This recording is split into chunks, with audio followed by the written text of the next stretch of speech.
હનુમાનજી લંકા હળગાવી, હનુમાનજી હળગાવી જ નથી. અને આખી દુનિયાને ખબર છે પાકું કોઈ કરતું જ નથી.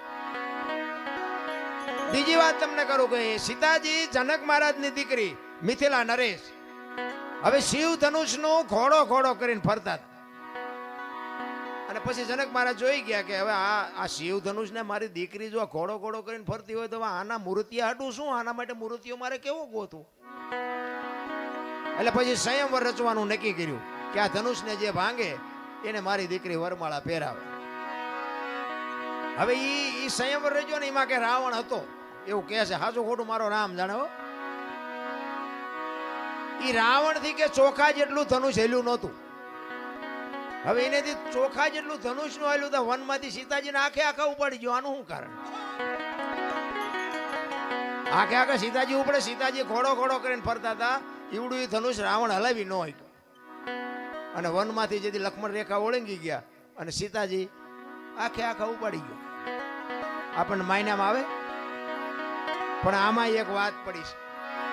ભોળાનાથ અને પાર્વતી બે જયારે હિમાલય ઉપર હતા ને ત્યારે પાર્વતી માં વિષ્ણુ ભગવાનને અહીંયા બેહવા માટે ગયા અને વિષ્ણુ ભગવાને મકાન બનાવ્યું હતું. એટલે લક્ષ્મીજી બધું બતાવવા માંડ્યા જો આ મેં મકાન બનાવ્યું, અહીંયા અમારે જમવાનું ના, અહીંયા અમારે રહેવાનું ના, હુવાનું ના, રસોડું ના, ફલાણું ના, ફલાણું. બૈરાનો સ્વભાવ હોય, ઘરમાં કંઈક વસ્તુ લાવે આજુબાજુ બૈરા ભેગા થઈને બધું દેખાડે. એટલે પાર્વતીને કહે છે કે મેં આ બધું બનાવ્યું અને તમારે દીકરા મોટા થયા કે મકાન બકાન કઈ કરવા નથી. એ કે આ તો અમને હાય વિરુદ્ધ નહીં હતા. પાર્વતી ઘરે આવીને ભોળાનાથને કહે છે કે પ્રભુ મકાન આપણે નથી કરવું, આ છોકરા મોટા થઈ ગયા. ભોળાનાથ વિચાર કરે ખરું મકાન નું અત્યાર સુધી કોઈ ધ્યાન મગજમાં આવ્યું જ નહોતું, અત્યારે ક્યાં જાય. એટલે કે વિષ્ણુ ભગવાન ને અહીંયા બેહવા ગઈ હતી એમને કે સુંદર મજાનું મકાન બનાવ્યું કે આપણે નથી બનાવું. એટલે કે એ વાત સાચી તમારી, પણ કે આપણી પાસે પૈસા નથી. હું તમને ભભૂતિ આપું, ભભૂતિ લઈને જાઓ વિષ્ણુ ભગવાન ભાઈ એના બરોબર હોનું લઈ આવ્યો અને હોનું વેચીને આપણે મકાન કરીએ. કારણ કે આપણી પાસે પૈસા છે નહીં. ભોળાનાથ ને ખીસું જ નહોતું, પૈસા ક્યાંથી હોય રાખવા જ. એટલે ભભૂતિ આપીને એટલે પાર્વતી કહે છે કે આટલી ભભૂતિમાં કેટલું હોનું આવશે કે પણ લઈ તો જાઓ, એટલું તો લઈ આવો પછી કંઈક આગળ જોઈશું.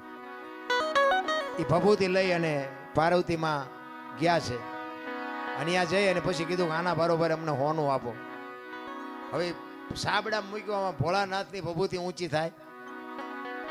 બાપુ હોનાના ઢગલા મીડ્યા કરવા હો, ગાડા ભરી ભરીને હોનું મીડ્યું જવાનું, સાબડું ઊંચું ન થાય. હવે અહીંયા ઢગલે ઢગલા થયા હોનાના. પછી કે આટલું બધું હોનું